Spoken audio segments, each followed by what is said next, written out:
Welcome to Side Chat with Bohica Ice and Crouching Walrus. This week we're going to discuss flight models with our two international guests, Firefly and Wildblueyonder. You guys want to say hello? Hello. Hey guys! First bit of War Thunder news I want to cover is they released two things I found interesting. The first one is that they're going to release Douglas Bader decals into the game, which is one of my favorite aces. I'm sure Firefly knows everything about Mr. Bader. Oh yes, Mr. Bader, the disabled hero of Great Britain. Throughout the Second World War, lived on to tell the tale. Actually took part in the filming of many documentary films in the 1950s and 60s. I'm quite sure you can find a few of them on YouTube. So make sure to check that out because he is really a person that you need to know about if you'd like to know more about British planes. He's Almost absolutely as amazing. badass as Jack Churchill. Okay, okay, but Jack Churchill was an infantryman. Okay, let's leave that for later. Mr. Bader was a W amputee who, my favorite part of his story, besides all the other crap that happened in his life that he overcame, was he was eventually shot down over France, was sent to a POW hospital and tried to escape with his, prosthetic legs. Then they had to take away his legs so they couldn't run out the window. But the thing is, Yep. he was actually a nice friend with the Jagdgeschwader commander. They became very good friends after all. Well, And pilots are an international fraternity, so yeah, the only problem is that the Brits, when they parachuted the new prosthetic legs, they also bombed the city. oops. Gotta love them Brits. Rule Britannia. The second part of the news I want to mention is that they released DirectX 9 support for close beta ground forces this week. They're starting to release a lot of optimization and other support, so I think it's a good sign that ground forces open beta should be coming sooner than later. Usually this type of stuff they do at the end of the development process. So hopefully, maybe, I don't know, May. I guess we could all guess that would maybe happen. This week we're going to talk about flight models, and we're probably going to go on for quite a bit of time. Because all of us here have our own opinions and facts that we think this game should be. And for those who don't know why flight models are so important, my best analogy I could come up with is if you take a racing game and you have a Ford Fiesta next to a Lamborghini Gallardo, and the Fiesta beats the Gallardo because it's lighter. That's what I feel is happening in War Thunder in some instances. Is that it's just planes are overperforming for reasons they shouldn't, and I don't know. Would you guys agree with that analogy or? Well, as a petrol head, I agree with that analogy completely, 100%. The problem, as far as I can tell, is that Gaijin so far have released many new planes over the last couple of months, and the problem with that is that while creating a physics model for, say, a tank is relatively easy because it only moves in a single dimension, that is on the vertical plane, with some exceptions for climbing and stuff and so on. Planes move in 3 dimensions, and the environment can change very rapidly, and because of that, doing significant alterations to the flight models will always result in some mishaps and problems. And the trouble with that is that with the number of planes available in the game currently, balancing it all along with changes to make it a more realistic environment is going to be a very difficult task. And with the new flight models coming in, there's never, people are never quite satisfied with this, because if you get, for example, the P-47, the flight model of that thing was changed in 1.37, I believe, 3.3, and has I been think. changed. And it has been changed, so that the plane finally is a competitive machine. However, it still requires a lot of tweaking, especially to its dive speed, especially to its roll rate, and so on, and the turn rate especially.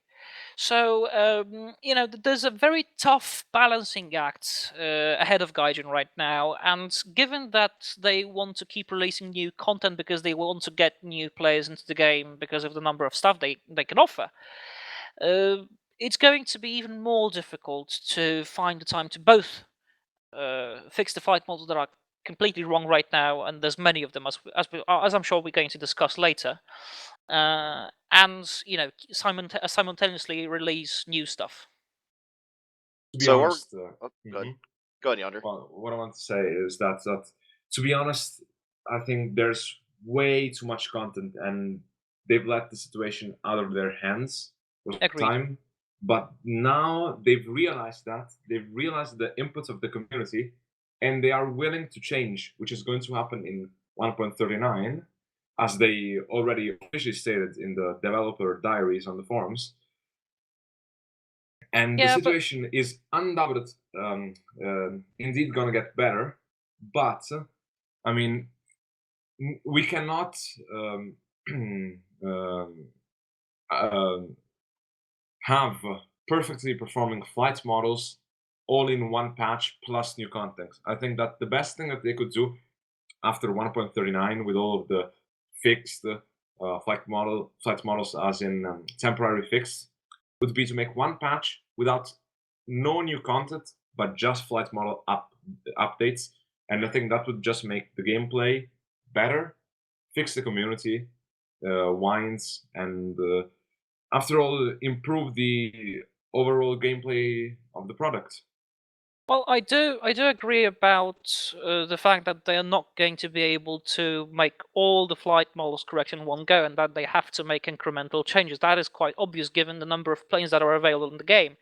However, the task in front of them is huge, because if you look at it, just look at the list of planes available in the game.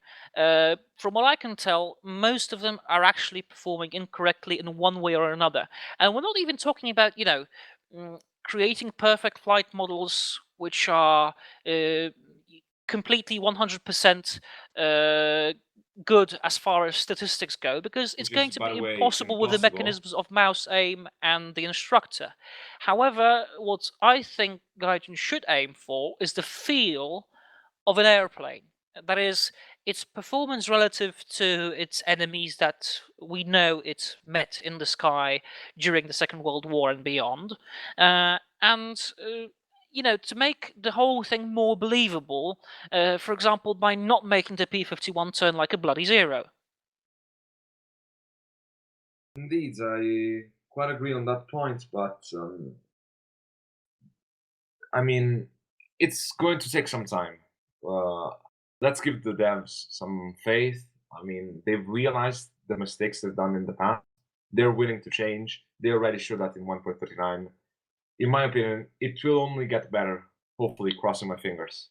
Well, you're being very Because optimistic about this. because at this point, the way I see it, you can't go lower than this.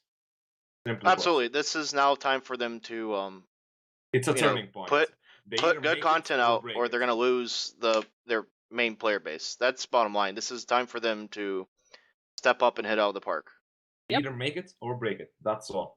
Yeah, that's true. The problem is that, I've seen many, many, many experienced War Thunder players which have played this game for many, many months, who simply left this game in desperation, and I'm including in this bunch, simply because I just couldn't bear to see an American Spitfire, which is a fictitious plane which never actually got into operational service with the U.S. Army. Because the LF Mark 9 never actually went into a US service, only the F Mark 9 did.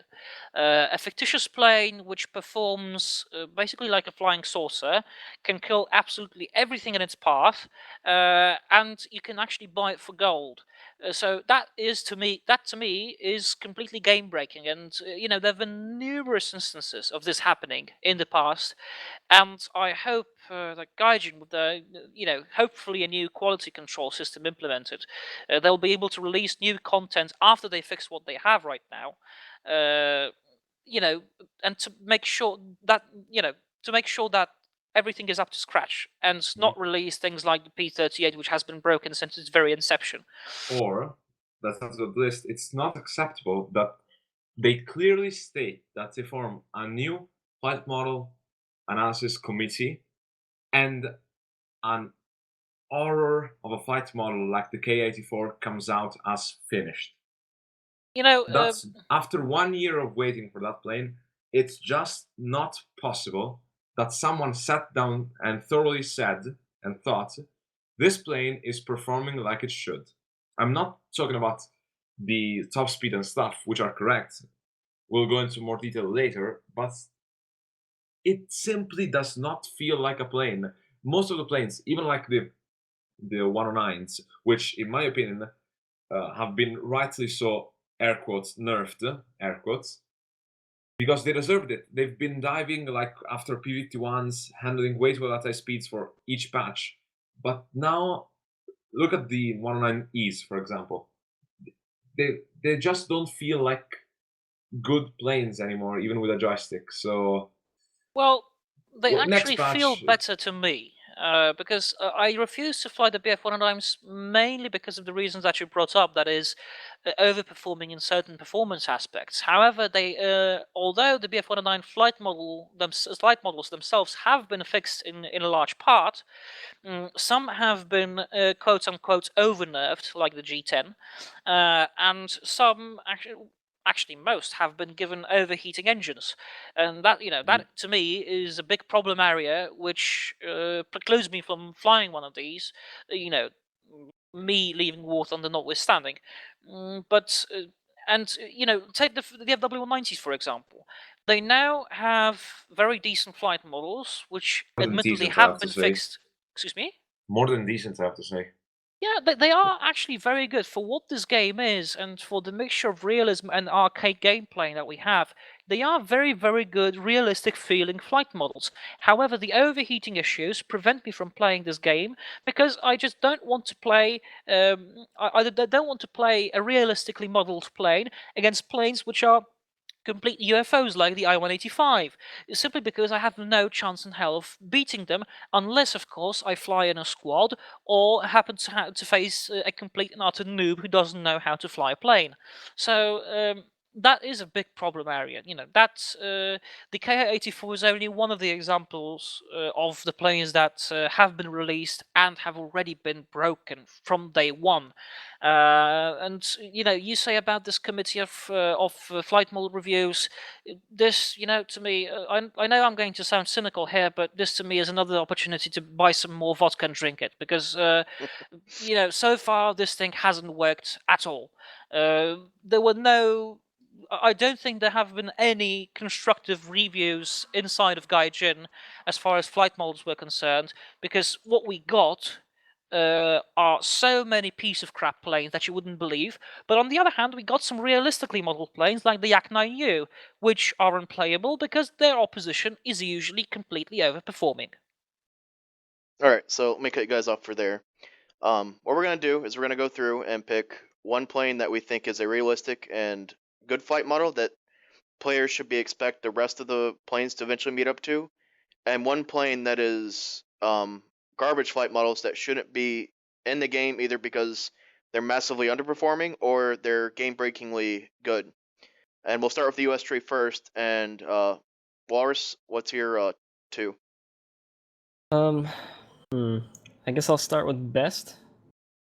And looking over the US tree right now, I'd have to say I'd go with the OSU Kingfisher. OS2U Kingfisher would be my best performing, as far as accuracy goes, my best performing US plane. And my worst performing one would be the F8F Bearcat, mainly because I was really disappointed with this plane, because there's nothing really between the Mustang and like the Jets in that that high tier prop plane area. This plane was really anticipated by a lot of people, including me, and they just gave us this plane, which obviously wasn't tested thoroughly, obviously doesn't have a completed flight model, and that's probably my most disappointing plane as well in the US tree. I have one thing to say about the Bearcat. I continually see on Reddit, on the forums, and in game, people go, "How's the Bearcat?" Everybody, the Bearcat's a neat looking plane. It's an expensive plane. It was used to be what, tier 16, 17, 18-ish plane back before the restructure. I think it was 15 and 16. It's Yeah, the plane 15 you and get 16. before the jet, so you're expecting it to be good. You're expecting it to be America's premier post-war prop plane, and it's crap. It doesn't roll right. It doesn't churn right. It's overclimbing. Nothing is right on it, and I'm sick of people defending it because they say it's a great boom and zoomer. Shut up and accept it. We shouldn't accept placeholder flight models that are somewhat playable. And the Bearcat is one of those planes that it was meant to kill zeros, not Greek cosmonauts. I completely agree. That with this conclusion that you made, that is, we cannot agree to such things, comes another important conclusion. That is, War Thunder is supposed to be a game which marries elements of arcade gameplay, that is, third-person view, mouse aim, and so on, with elements of realism, that is, weapon ballistics, flight models, and so on and so forth. And Gaijin from the very beginning has implied and said expressly that War Thunder is going to be all about realism within the limits of actual arcade gameplay. And that is, to me, the biggest motivator in actually creating a list of planes which are either underperforming or overperforming, and because people just simply accept those flight models so easily. Let's take the P-51 for example. This thing Hold on, turns Firefly, way let's too well. let Yonder go. Excuse me? Yeah. Let's let Yonder go, and I'll let you go with your list. Okay. Well, as far as the most broken planes, I guess I'll have two of them instead of one. One will include the Bearcat. One of them is the Bearcat for sure, because nothing is right on that plane, as has been said by you before. And the other one would be possibly the F-80C, a Korean War jet that can't break its wings, is overperforming badly in other aspects as well, faces World War II props. So many broken things on that plane that basically allow it to seal club all of its opposition. As the best performing flight model, kind of tough seeing how most of the US planes are broken. Well, I went with the Kingfisher. I might go with the Kingfisher. Yep. Indeed, yes. Bryce didn't mention the Lightning there. The I think that was gonna Firefly's be your going to second mention one. the Lightning here in a second. Don't worry, I'm going to mention it. Go on, because Firefly. I'll actually nominate it as the worst performing plane in the US tree. Okay, let's go with my list then. Well, as you guys know, when we were preparing for this podcast, I've actually tried to list all the planes that were either underperforming or wildly overperforming in the American tree. And I've come to the conclusion that 90% of the American tree is badly modeled. And I'm not going to give the whole list right now because we would have to spend like 3 hours just, elaborating on that. So I'm just going to give my nominations to the best and the worst planes that I think there are in the US trees. Firefly's Oscars. Well, sorry. The big brother. He's the big brother. Okay, the worst ones.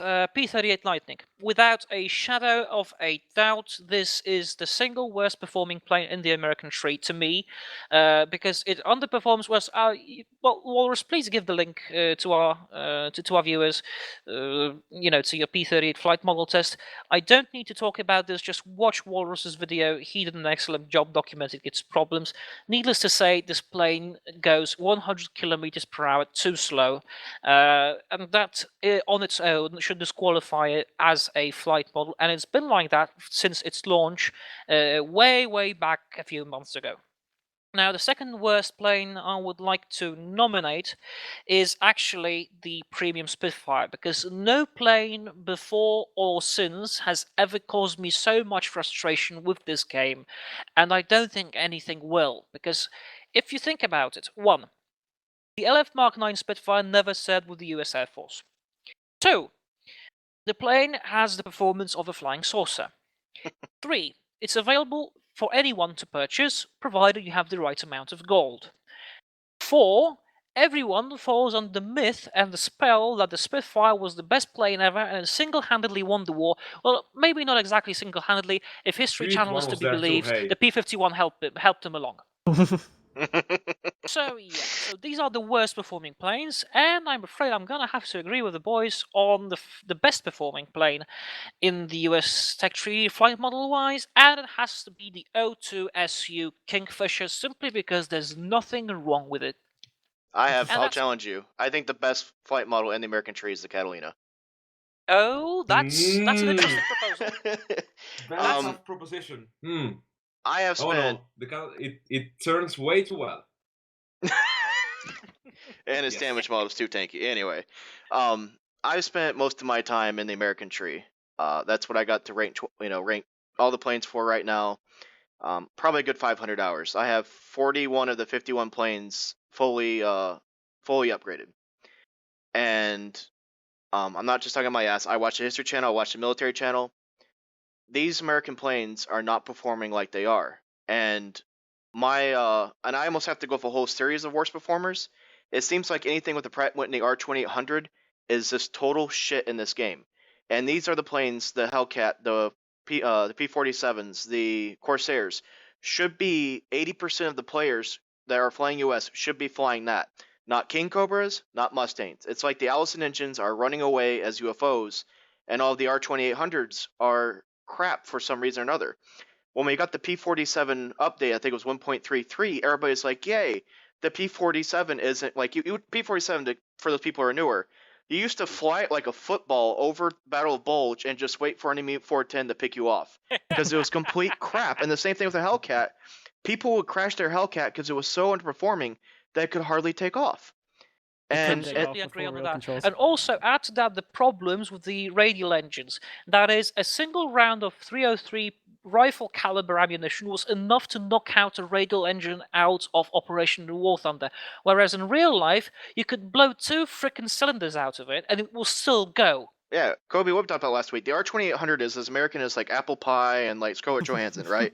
I mean, these are some of the things that like we're proud of as an American, culture that we've produced in the past. And it shames me as, I love the American planes. And it shames me that the R2800s are just complete crap planes that I have to talk myself into flying a Corsair. I shouldn't have to do that. I should want to fly my Corsair. Yep, that's exactly true, because the Corsair is underperforming in so many aspects that it just beggars belief, and it also overperforms in dive performance. So, and I like to apologize to all the German players who have to see fucking King Cobras and Mustangs up their asses, because those things are just, they're out of control. They're game-breaking UFOs right now. Yep. And the Mustang is underperforming in some ways, but it's overperforming in massive other ways that I used to fly the P-51 past before 1.37 because it was a challenge, not because I was seal clubbing. And and just for everybody who watches the History Channel in the States, the P-51, the best way to describe the P-51 is it was a good plane, but it didn't excel necessarily in any facet. It wasn't the best turn fighter. It wasn't the best diver. It was a good plane. And that's what should be in the game. Mm-hmm. And I'll stop with my American rant. By the way, sorry for interrupting. It was basically a Prius of the skies. It could go a long way. That's why we need it. The P-47, the only reason the P-47 was really replaced with the P-51 was because it did not have the range. The range to cover it to Berlin, and the P-51 did. Come back as well. Yeah, although there were some P-47 and P-51 pilots who argued that one plane was better than the other. They were both fine machines, although I would be inclined to say that the P-47 in the end turned out to be the better plane of the two. There's great many reasons why you would name one plane the better one, although it will lead nowhere anyway. But still, as for the flight model, the P-63 is one of the examples of planes which are completely game-breaking to me. I mean, whoever thought of this flight model must have had 2 or 3 bottles of vodka before actually making it. Well, the argument is that it's a Russian tree plane, and then here comes the Russian bias bullshit again. But I believe that anything with an Allison engine in it is running away. Mustang Mark 1s. God. The Mustangs. I just think anything... Well, that's not right. I'll correct myself there, but I just think anything with an Allison engine, Aero Cobras, they're all overperforming. And real quick before we move on, because we're going to have to worry about time here, the P-47, Walrus can sum this up better than I can. The P-47 is the most understood plane in the game, and Walrus, I could talk about History Channel, Military Channel examples. The P-47 should fly like a freight train. Walrus, do you real quickly want to describe what the P-47 is right now and where the P-47 should be before we move on to Germany? A lot of people are going to probably question me for not saying the P-47 was the best flight model in the US tree, because according to even my tests, it matched up pretty well with the speeds, climb rate, everything, like performance, like numbers wise. But it just, if you look at any of my other tests, it just doesn't stack up towards any other plane in the game in regards to dive speed and energy retention, which is what it should excel at. That's what it should be doing. That's what it should. That's its strength. That's what it should be doing well, but it doesn't do that at all in this game. The only plane in the Allied camp during the Second World War which was better at both was the Hawker Tempest, and it is better than the P-47. Although so many planes are better than the P-47 that you wouldn't be able to count them, and that's not supposed to happen. In 1.35, the 109 would basically retain twice the energy that the P-47 would on a high-speed dive. That's just out of the laws of physics.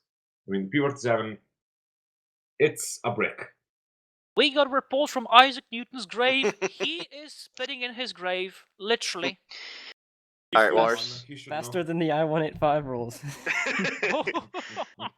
Wars, all right, you want to start with your 2 picks for Germany? Germany. Let me look at the tree. All right. Let's see. I'd have to say let's start with the best flight model. Probably the 190A5. You stole it. Damn it. Yeah, that's a very solid flight model. I really like that plane. It's one of my most used planes, and it's one of the most realistic in the game. And one of the worst ones, I would have to say. Let's look at the broken ones here. Just anything like German, just any mini mo in Tier 4 Germany. Yeah, well, I mean, everyone knows the the upper tiers BF-109s are broken, but I'm gonna go with the Me-262 right here because I've test flown that.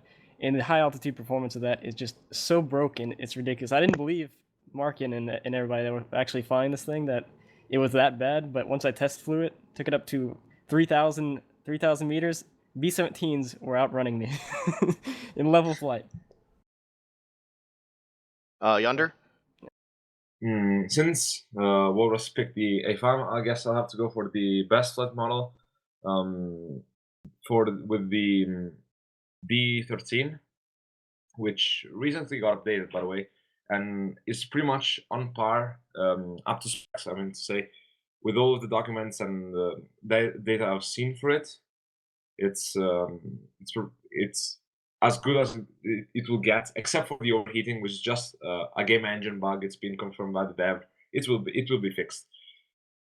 As the worst one, hard to say, but definitely a broken one would have to be the 190 D9, and a lot of people are going to come off the bandwagon of Russian buy shit. No, it's not. Shut the fuck up. It's not.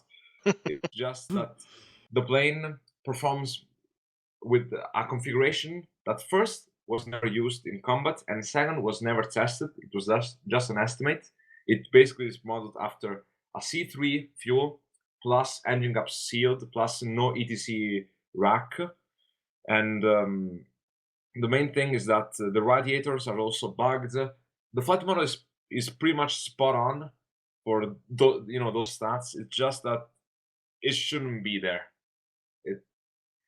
That's the only thing that I can come up with. Everything else is just broken in another bad way. You could choose the same planes as the rest of us. I mean, we all chose Kingfishers for America. Well, I put yeah. Catalina. I mean, then it won't be the D9. It would be something like the 202. There we go. Because the 202 is supposed to turn much better than it does right now in the game. It's supposed to be able to turn with the Spitfire Mark V, but otherwise the flight model is spot on with energy retention, speeds, acceleration, climb rates, and so on. Actually, but no, it's not about statistics. It's about how the plane feels. You're wrong about the stats. It absolutely does not go as fast as it should. And on the deck, it's 35 kph slower than it should be. It's okay, only then I stand corrected. At 5,900 meters, where the supercharged gear kicks in, and it works. It goes as fast as it should. Everything else is broken. Yeah, I just like to share, like, the MC202 should be a good fighter in the game. It shouldn't feel like you have to fill out your living will to fly it. And I shouldn't have to take screenshots when I get a 4-kill game in MC202 and feel like I should put it on Reddit because I accomplished something that no man's supposed to accomplish. Or me make a dogfight video on it. I'm so proud of it. I actually got 5 kills in one game, and they were all player kills in the MC202, and I did post it to War Thunder forums, and someone accused me of sorcery and cheating. Shouldn't be that way. It should be good playing, but no. Let's stop the EP in the confrontation. Let's go forward. All right, Firefly. Bigger. What do you got? Okay, Indeed. now it's my nominations, and I completely agree with Walrus and Yonder on their nominations, but I'm going to choose something different.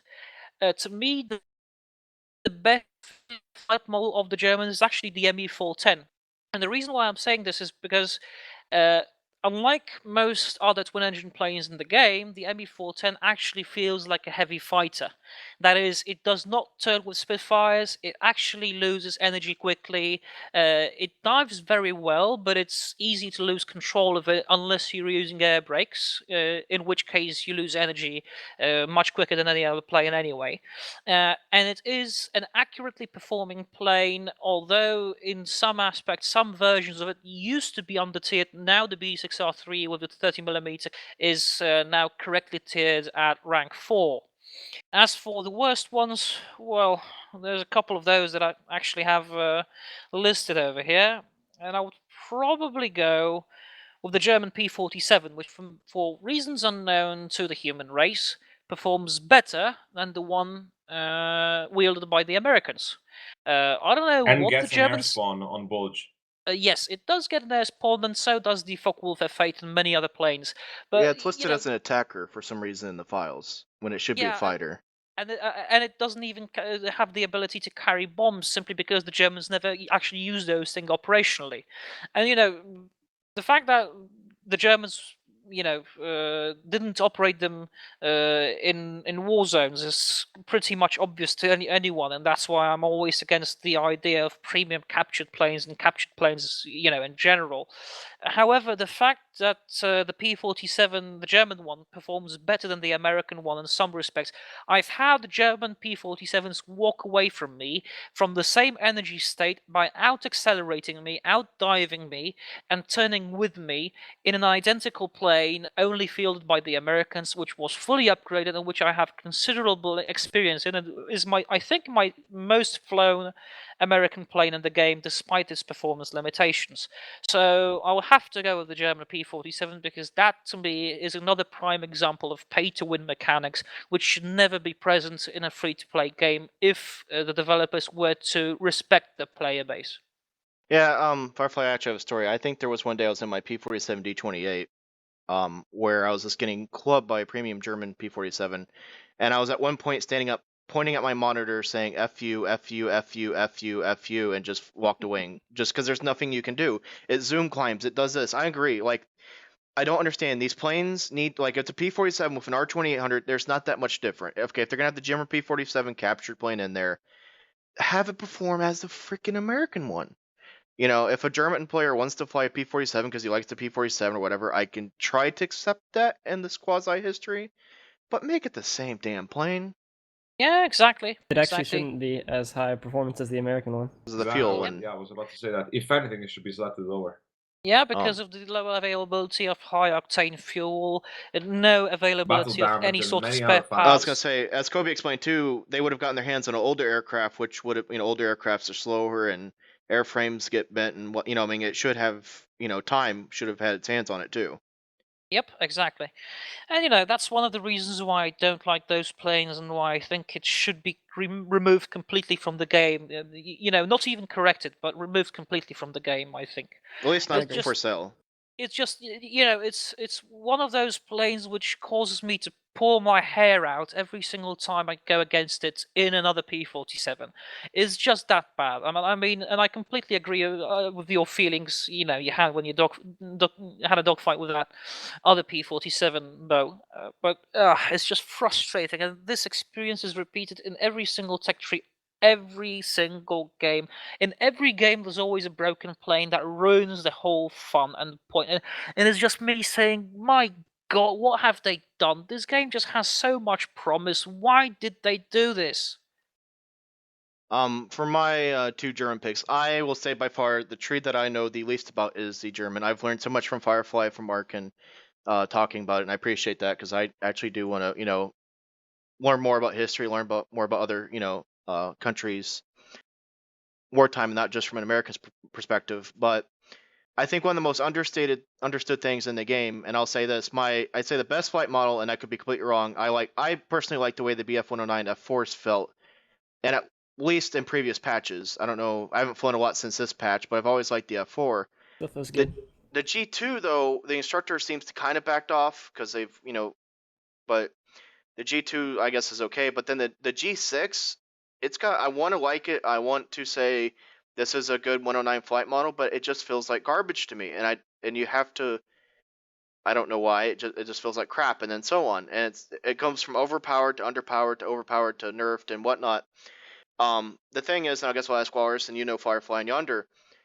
People I seem to think that, oh my gosh, a Spitfire outdove a 109, or a 190 outdives a 109, and so on. I think people have a misinterpretation of how much a 109 weighed, and 109s should be, I think anyways, from the history that I know, should be churning better end game than they are, and should not be a boom and zoom aircraft per se, but more of a churn fighter. Am I wrong when I say that? Yeah, it's energy fighter would be the Yeah. better word. Energy fighter. Basically, they should force the enemy into either close fight, and after they've made the enemy turn, employ the vertical and just eat them out alive. Because up until late war and or when the Griffin Spits were introduced, or the LA7s, nothing could touch a 109 in the vertical, pretty much. Almost nothing. But not in That's the dive. absolutely People true, are saying although you- people are acting like 109s should catch Mustangs in the dive. No, Of no, course definitely not. not. I mean, Never. they had not some people also misinterpret compressibility effect on 109s. Yes, the 109 flight model airframe was Prone to suffering from compressibility. compressibility in real life because it had not that high Mach number. But the main thing was that it had a so small cockpit that the pilot most of the times could only pull the stick with only one hand, so that decreases the force applied, and that's what really made the 109 sluggish at high speeds. And That's what's basically- missing in the game. All right. and- well, No, they do depends, have depends. actually. They have lot. control stiffening. I mean, some planes like the P-51 were, if I recall correctly, had like 20 pounds per square feet force applied at a certain airspeed, and they were way oversensitive, and that's how many P-51 ripped off their wings, because they could still exceed the structural limits. But the thing is, 109s should be energy fighter, force the enemy to turn, or into a close dogfight, use the vertical and get them. In this game, at the moment, it's just not possible because they can't even use the vertical. That's Most true. of them, at Although, least. Bo, Most of them. as for the F4, the G2, and the G6, well, the main reason that those planes feel different is because the G2 and the G6 progressively got heavier and heavier. Right, The F4 well- was considered to be the high point of 109 development, and many German pilots speak of the F4, with great respect and with great fondness, because it felt like the best pilot's aircraft of all the BF-109s, because although the E series was a good plane, the aerodynamical improvements that were implemented into the F series have turned this plane from a very good one into an excellent one, and pilots just had so much confidence in them. And you can see that in the later stages of the war, the plane progressively got heavier, and thus, the response to the control inputs got duller and slower, and this made the plane not as pleasant to fly, although it did not detriment its effectiveness as a fighter platform, because we know that right up until May 1945, the Bf-109 in capable hands was able to take on any opponent at any altitude, however with several limitations, and of course with new development coming from the Allied camp. It was being progressively outclassed, but it was still up there in the top class of the fighter aircraft. And although the G6 has always been considered the poor relation in the War Thunder Bf-109 family, some people have actually demonstrated that this plane can be incredibly effective, and Marken being one of them, being one of the 109 expert pilots that I know in War Thunder, he can actually take the G6 and make people believe that it performs worse than it does, and thus, surprise them with the fact that the G6 can actually outfly other planes. And, people are like, oh shit, I've just been shot down by a G6. What a shame, what a shame. But Marken is like, no, there's no shame in that. The G6 is a fine airplane. It just takes some getting used to, to its flight model and to its peculiar flying characteristics. It's not 1.35 G10 easy mode. not No, that No. far. no. No, The I just think G10 they took was it the too worst far offender back. of all BF-109s, and one of the worst offenders of all the German planes in terms of performance-wise, especially in terms of its climate. And so was the K4 too. It has to be said. I mean, Before it didn't spin, didn't stall, didn't lose energy. yeah, and you know those planes could climb almost vertically from 0 to 8,000 meters in no time. I mean, the sustained rate of climb of those planes was around 24 meters per second. And again, I'm going to reiterate my point. It's not about the statistics; it's about the effects on gameplay, and it's about relative realism.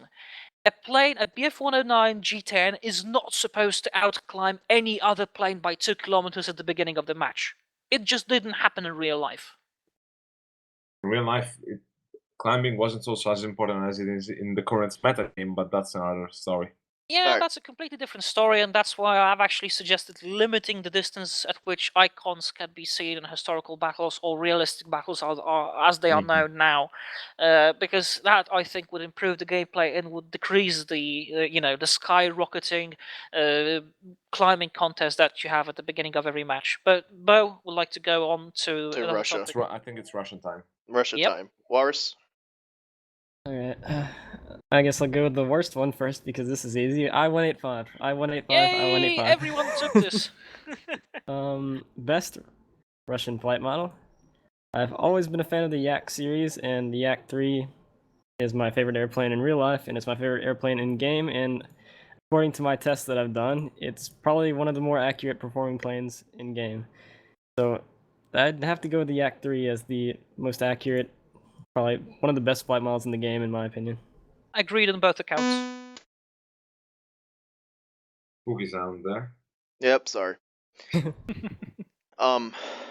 Yeah, the Act 3, I think everybody should.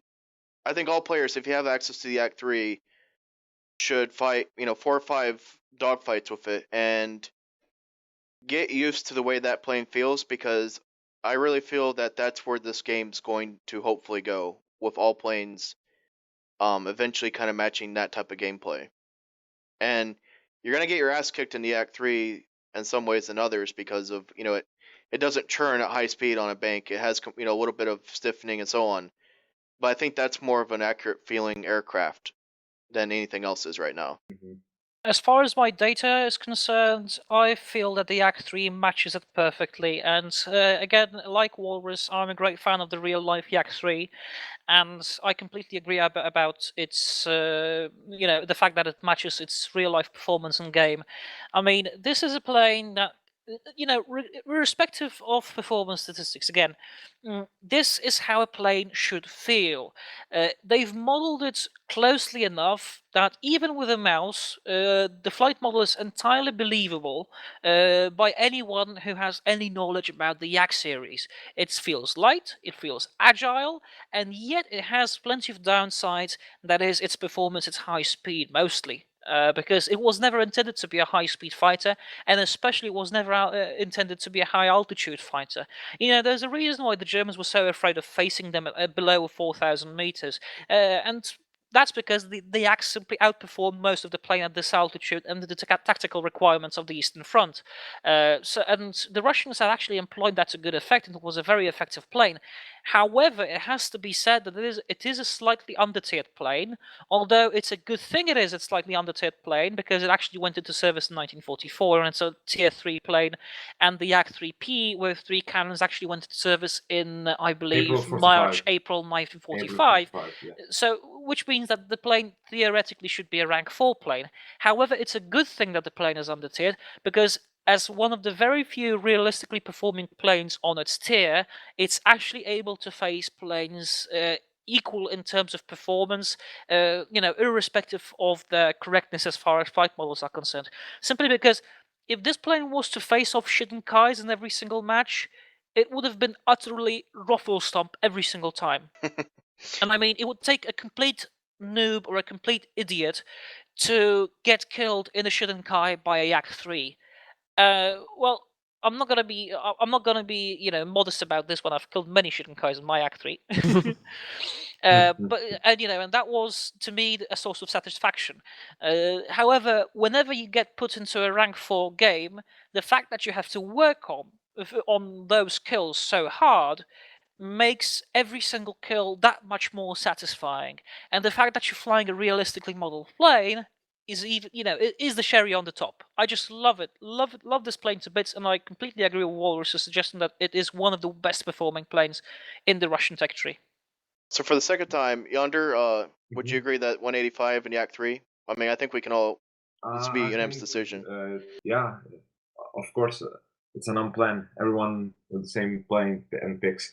I mean, All right. actually, albeit being undertiered, which basically is shouldn't. Like the Yak 3P regularly faces 1943 stuff, which is just not fair. But It's not.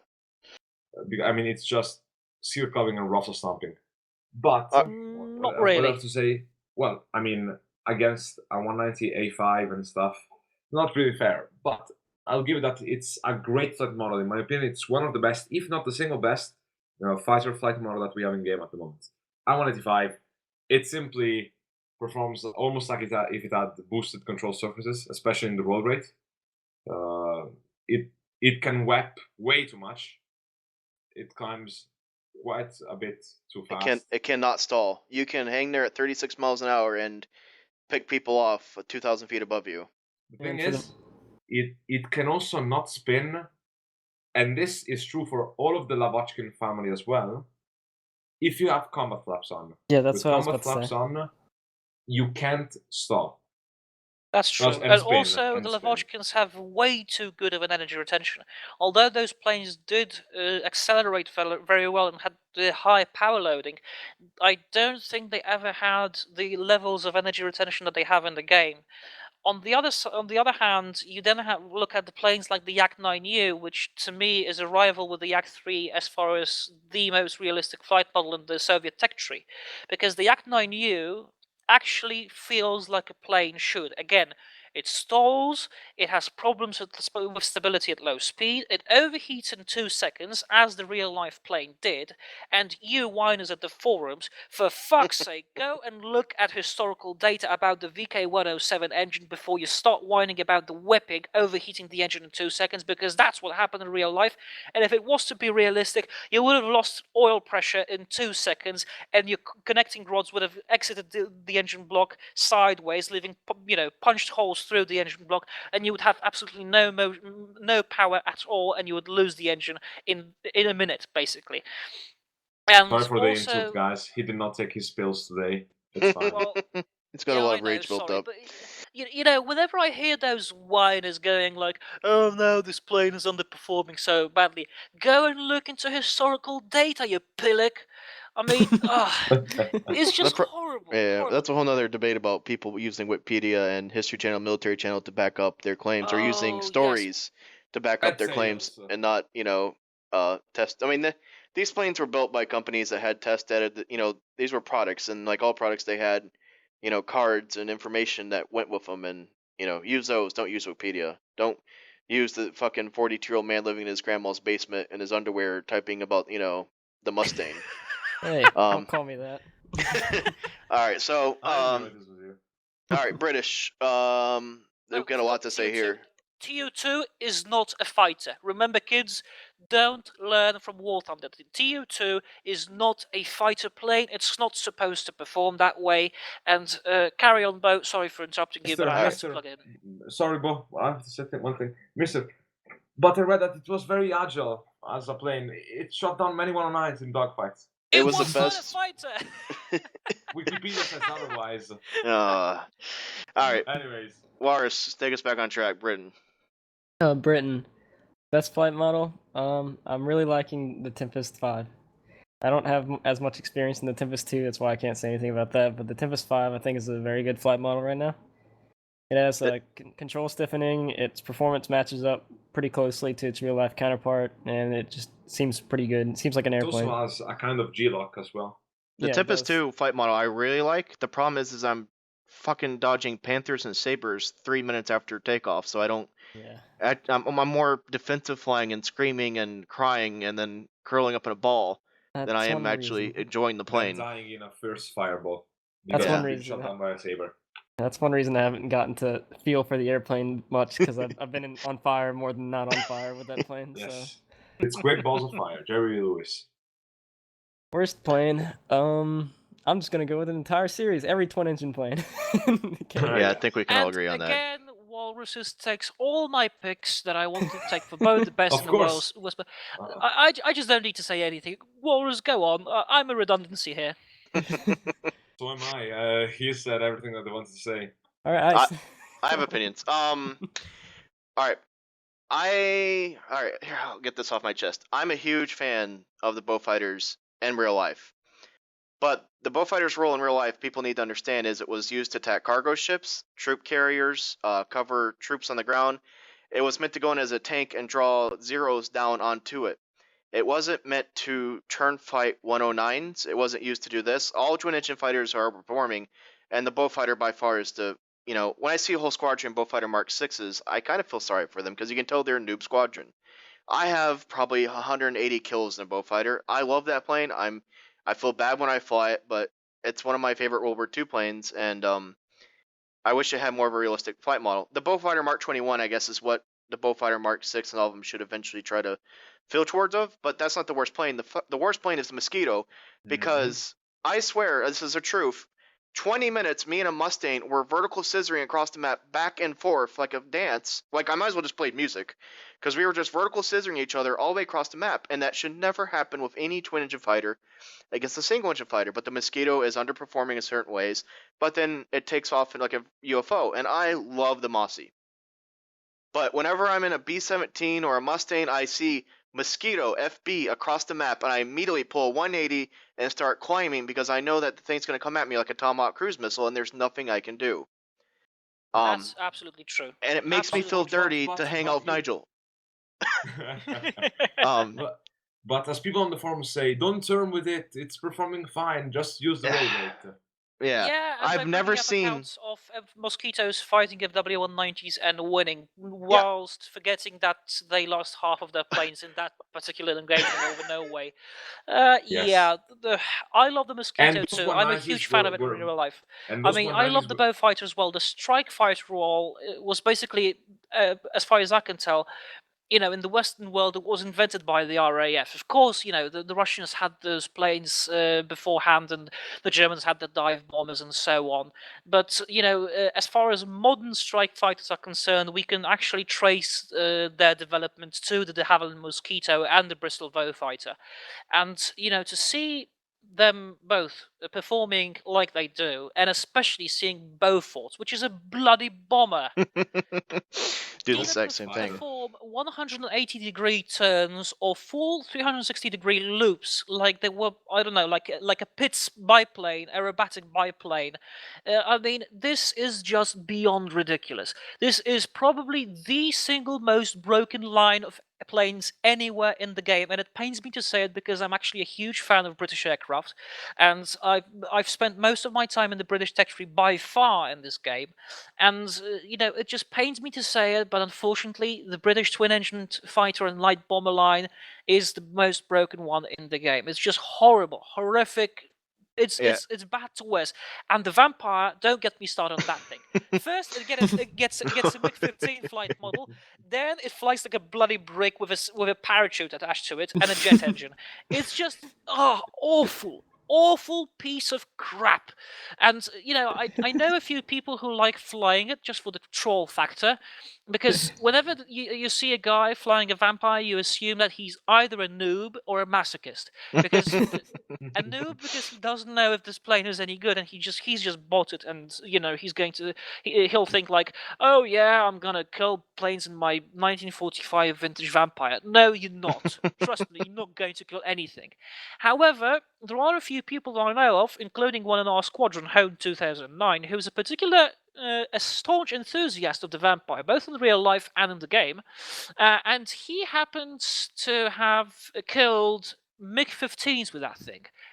I just couldn't extract the information from him, but I did see screenshots of a Vampire shooting down a MiG-15. It must have been a pretty pissed MiG-15 pilot after that particular engagement. But still, I mean, this is the most broken line of fighters and bombers in the game anywhere. By far. My favorite, and I guess this is the only premium plane I'll pick.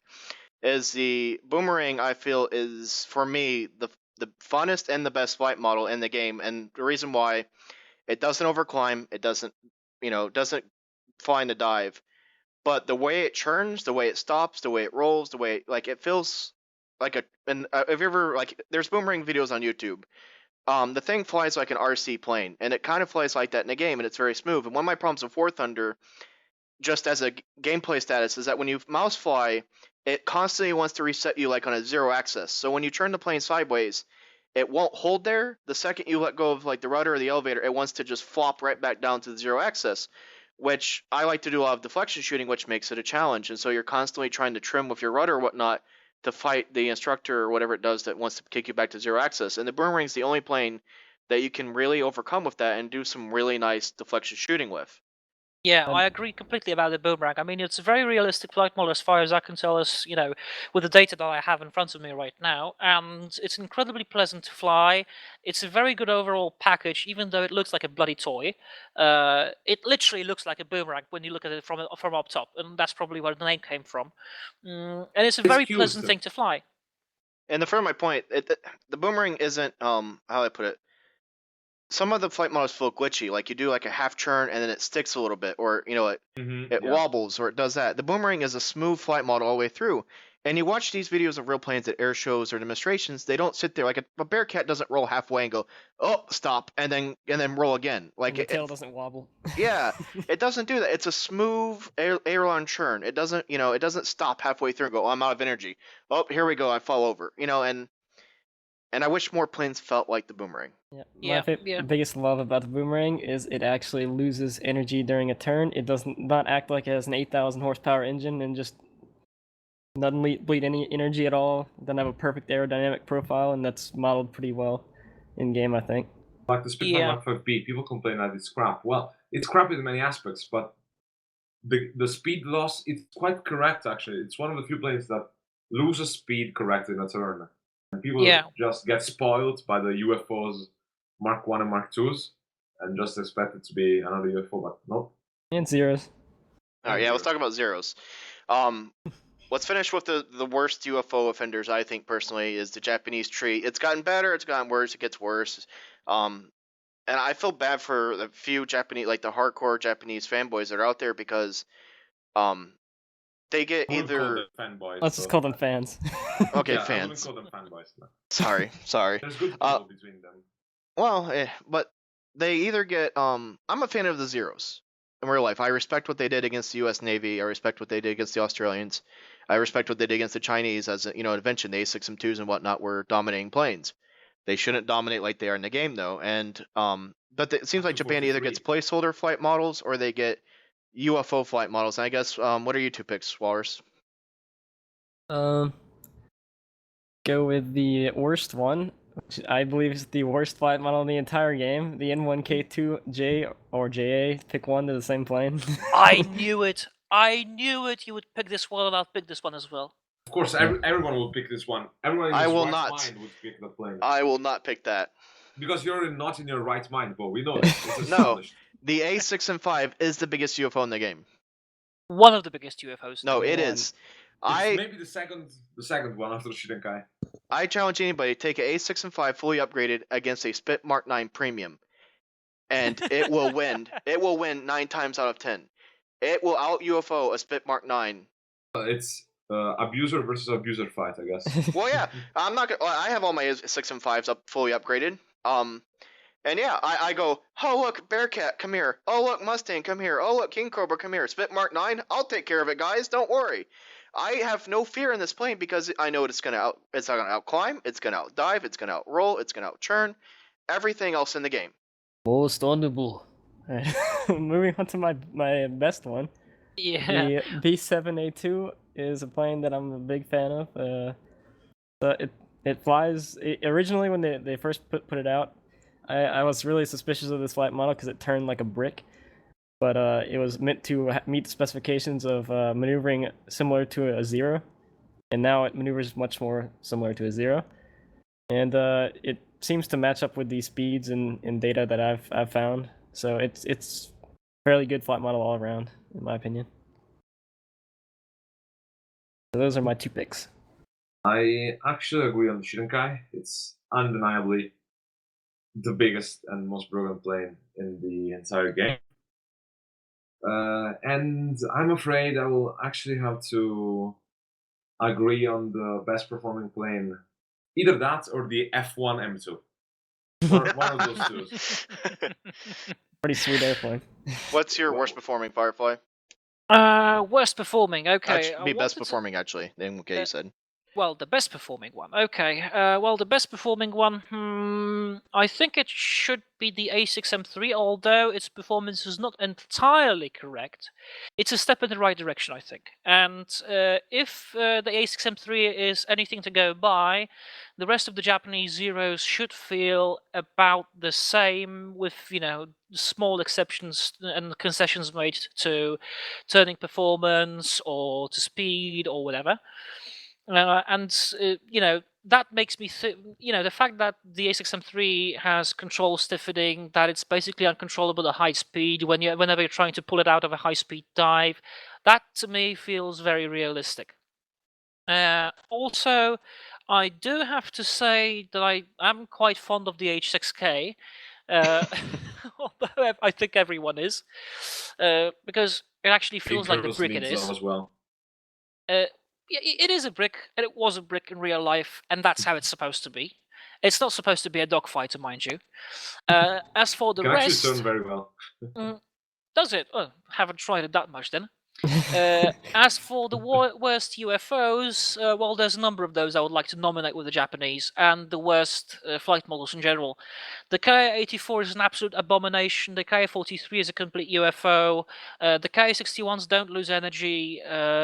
Let's say the A6M5 is horrible. The N1K is the worst flight model in the game. All the Japanese bombers turn like a bloody zero.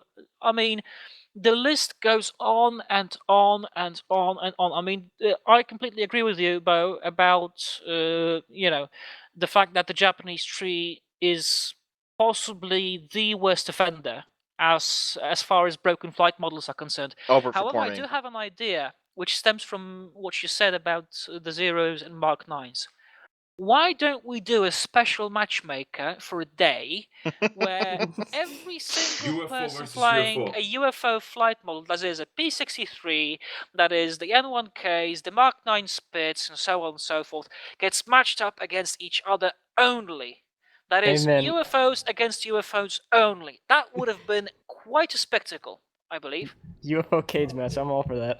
Yeah, that would have been, this would have been the most satisfying sight in my entire War Thunder career. And I'm sure that those guys flying, for example, Primus Spit 9 will go and say, "Oh, look at the Shirenkai, it's a UFO," and the Shirenkais would do the same about the Spit 9. It would be a shitstorm on the forums. That would be a pretty sight to see. Yeah, there's a German word which goes Schadenfreude. Schadenfreude, yeah, and that's basically taking joy out of someone's misery. Well, this is not exactly the exact translation, but that's I think we call it trolling in the States. Yeah. Okay. Yeah. Well, trolling would be a good idea, and this would be a Schadenfreude tournament. I mean, this would have been the best side for any cynic like myself, to watch. I would watch it all day long. Just the frustration of all those N1K and Mark 9 Spit pilots going against each other. Oh my God, what a sight that would have been! I just call it in another way, more like revenge, bitch. Well, that's an idea. All right, so my pick, I'll say this: I'm torn between two flight models between Japan for best. You obviously heard my worst. But at first, I think people need to understand the history of the Zero, the A6M series, because I see a lot of confusion on Reddit and a lot of confusion in forums, a lot of confusion in game. When people say, you'll hear a lot when you watch History Channel, Military Channel, that the Zero was the best fighter in the war, and that was true around Pearl Harbor, and when it invaded China, and when it invaded Australia, when it invaded this, it was leaps and bounds ahead of the technology at the time. The A6M2 was seeing things like Hawks, like Aerocobras, things that could not perform up to it. But about the time the A6M3, A6M5s came out, we introduced the Hellcat. And that was the game changer, and that's what should be seen in the game, is that what Walrus knows that was the Hellcat to 0 kill ratio? 20 to 1. 21. We should be seeing 19 that. to 1, if I remember correctly. Oh, I round up. Well, Yeah, I well, also History Channel remember- says 21. Also, sorry for interrupting you, but also remember that the U.S. Navy actually counted ground kills as well as air-to-air kills in the. I can't hear Well, yeah, you over my destroying- freedom. disabling Sorry, aircraft. I cannot hear you over my freedom. Go on, Bob. My freedom is too loud. The Hellcats and the Corsairs should wail on anything that's A6 and 3, A6 and 5. Due to the ability of high altitude, of booming and zooming, it should be literally make a pass and run. Not A6 and 5 going, oh, you dirty bastard, you shot at me, and then dive after the Corsair and catch him. Or Yeah. helicopter after him took it. And so Which I think the Corsair overperforms in dive performance, and it can go It 800 does. kilometers per hour without losing any sort of controllability. But that's just further my point, though, is this. It's all about for me, what I want out of flight models is historical accuracy, and I have no problem with the A6M2 walloping on the Kitty Hawk some, on the Aero Cobras, on the Wildcats. But when it comes to the Hellcat and the Corsairs, the A6M3 should be getting its ass spanked back into the Stone Age, and it's not. And A6 and 5 should not be booming and zooming Corsairs and Hellcats. That just that It does can boom and not. zoom very well. And so, I mean, for the Don't. people who are defending the A6 and 5, read a history book. I mean, I'm not trying to, it's just Yeah. as an American, it makes me sad. It really does, The because thing is, the Zero was regarded as pretty much the best plane up to 1943, when that Sunday Grumman turned out the Hellcat. yep. And And that was the nobody end flies the of Hellcat in the Zero. game. The Hellcat should be seen in the game a lot more than it I would does. disagree with that. A lot of people seem to fly. It's just, Yeah, it's it's tier because 2. because now it's a UFO and tier 2. Yeah, But it it's is a way too complete light. UFO right now. It's a crap flight model. I mean, it's Yeah. better than the flight model we had previously, but it's still a crap flight model. I'm just saying I'd like to see more of the planes, the P-47s, the Hellcats, like I said, the Yak-3s, the G6s, G2s. What am I missing? A6 and 3s, and the, I guess, Mark 9s. I'd like to see those in-game more. Make those flight models good and accurate so that players want to use those more than King Cobras or 185s or planes that did not see service very For much. fuck's sake, the King Cobra should not even be in the In the If US. anything, US 3. I wouldn't put it in the US 3, but put it regularly in the Russian 3, if anything. So, Tier 4 Russians. you Thank guys have any last thoughts you'd like to share before we close this out? I Thank was you just for gonna. inviting me. Anytime, Yonder. Thank you. Keep calm and fly real planes, not piece of shit UFOs. You're breaking the game and causing us to leave. Leave us alone with our normally flying planes. You know that people are just going to not give a fuck about what you just said, Firefly, and still abuse the fuck out of those planes, right? Of course they are going to, but I felt like It's a good saying try. it. The Yeah, only okay. change has to come from Gaijin. Gaijin has to make Absolutely. That's the exact fucking point. I was any gonna make. multiplayer game. People are going to flock to what gets you the best KDR. That's been since fucking Flavor of the month, Quake. That's it. It's been like so. It's up to Gaijin for balancing and correct flight models. And I'd just like to say that if anybody has any questions about flight models, sub to Walrus's channel. He does a great job of, I think you're one of the only few YouTubers out there doing analysis like this. If you pester him enough, I'm sure he can, produce some more content if there's a plane you'd like to see, if it's accurate or inaccurate or test. Get off my Um, ass and make a If video. If you can send him brownies as well, he loves Yes. brownies. Also, if you have any questions about flight models for all of us, I'm sure all of us will be watching this when it goes live on the YouTube channel. Feel free to comment. We'll try to address it. Like I said, some of it's opinion, some of it's fact, whatnot. It's all our takes on it. We're not saying we're right. We're not saying we're wrong. It's just what we'd like to see from War Thunder. Yep. Next week, we're going to be talking about damage models. If you guys would like us to feature any particular planes, feel free to leave those comments too. That's another issue that I think we all kind of have. P47 and Sail. Yeah, that will definitely be featured, as well as the P38 and some other things that have caused me hair loss. And the Roman cocktail. The Yeah. P38. Wellington pilot snipes, yay! 190 A8 Insta-Torch Flameout. Alright, so for Walrus, for Firefly, and for Yonder, have a great week. Thank you! Thank Bye. you. Bye-bye.